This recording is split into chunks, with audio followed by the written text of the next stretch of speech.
साल पहले मेरा सबसे बड़ा बेटा घर से गायब हो गया। वह हमेशा की तरह काम पर निकला, लेकिन कभी वापस नहीं लौटा। एक हफ्ते बाद लोगों को उसकी लाश एक ऑटो में मिली।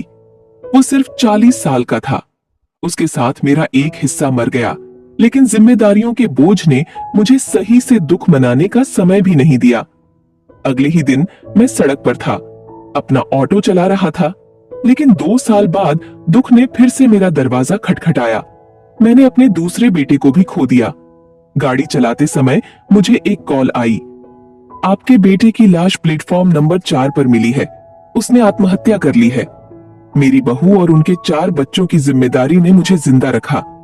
दाह संस्कार के बाद मेरी पोती, जो 9वीं कक्षा में थी, उसने पूछा, दादाजी, क्या अब मेरा स्कूल छूट जाएगा? मैंने अपनी सारी हिम्मत जुटाई और उससे कहा, कभी नहीं, तुम जितनी चाहो उतनी पढ़ाई करना।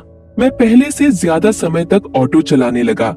मैं सुबह 6 बजे घर से निकलता और आधी रात तक अपना ऑटो चलाता।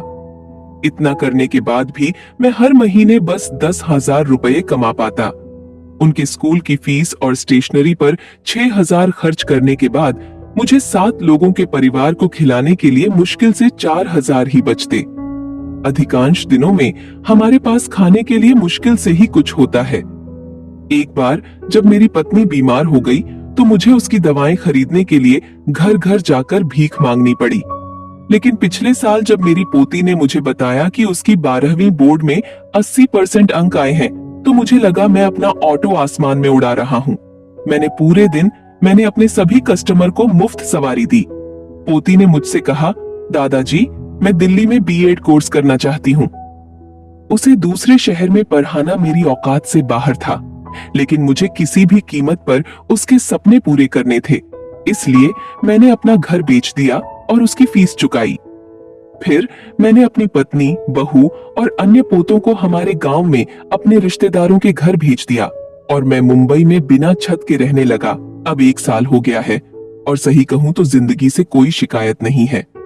अब ऑटो ही मेरा घर है। मैं अपने ऑटो में ही खाता और सोता हूँ और दिन भर लोगों को उनकी मंजिल तक ले जाता हूँ। बस कभी कभी दिन भर ऑटो चलाते हुए पैरों में दर्द होता है, लेकिन जब मेरी पोती फोन करके कहती है कि वो अपनी क्लास में फर्स्ट आई है, तो मेरा सारा दर्द गायब हो जाता है। मुझे उस दिन का बेसब्री से इंतजार है कि वो टीचर बन जाए और मैं उसे गले लगाकर बोल सकूं, मुझे उस पर कितना गर्व है। वो हमारे परिवार की पहली ग्रेजुएट होने जा रही है। जैसे ही उसका रिजल्ट आएगा, मैं पूरे हफ्ते किसी भी कस्टमर से पैसे नहीं लूंगा। इन महापुरुष का नाम आदरणीय श्री देशराज जी है। खार डंडा नाका पर मिल जाएंगे। गाड़ी नंबर 160 है।